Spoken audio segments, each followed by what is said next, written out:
Want to show some different sounds that are possible in licks Sure. that you've got together? Well, one thing I love to do is just take the trem down and lock it into a lower key and just chunk away a real heavy thrash sound like this.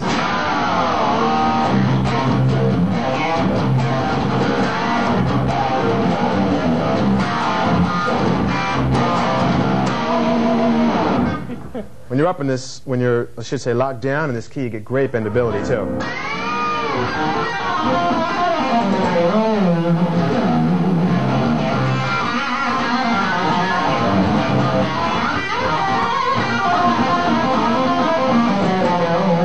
If I have it locked in center E, and I'm playing the 5th fret area, I'm playing solos or chords in the key of A. So if I'm in this area, that's A. If I take the arm and put it down 1 notch, D, move my hand up 1 step, what looks like B is still A, but the strings give me the feel that maybe I went from having 9 gauge to 8 gauge. I can do the same thing. I can take it down again, move up. Now if you notice, I did the same lick. Right. I didn't change the key I was in, but I was moving my hand. I went from A, went down a notch and up, to A, went down a notch and up. And that's an A chord each time. If I lock it up here, I get some really high tones. So I can be up here. Some real high notes. It's pretty wild. A lot of little licks like that. Seems like Ned may have put the capo companies out of business here. Yeah, well, what he did was, you know, if you put a capo here, you're cutting off half the neck. Yeah. Right? Also, if you bend strings, they get caught under the then they capo. don't catch, yeah. With this, you lock it up. I still have open strings, full neck playability, no problem with bending.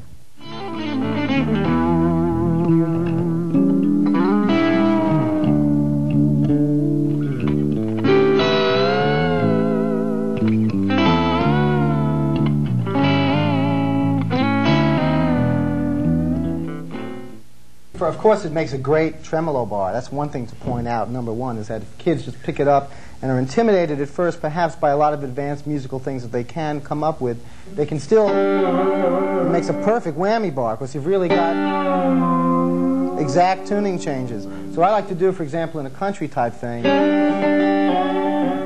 get that bagpipe kind of effect. And I love just being able to drop down to another key. I mean, for example, you can lock it and get a funky. And there are shows I've done where I've actually had guitars with capos on them, right, and flung the capo off in the middle of the tune to get a certain sound, and then gone to another guitar and had roadies going crazy, and that can all be done with one guitar now. The point is, if you have 2 of these in a band, okay, both guys, like Olin and I demonstrated earlier in some of the tunes, can do stuff together that people like, you know, what is going on here? They have no idea. I mean, I'll demonstrate from E to D to C to B, okay? Okay? Okay? And a flick of a switch, you're from B back to E, okay? Same thing with going up, E to F sharp. Okay, that would be a fretting way of doing it. A trem way of doing it would be...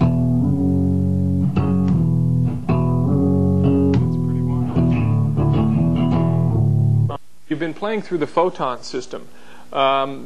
Actually, you could use any guitar to use the photon system, but why did you... actually you could. But why did you pick the Steinberger? This in particular, because of the special Steinberger composite neck, the tracking is far superior. It instantaneously reproduces what you're playing. Whereas on other guitars, it'll still track well, but there's something about the way this neck is made that just really takes care of business.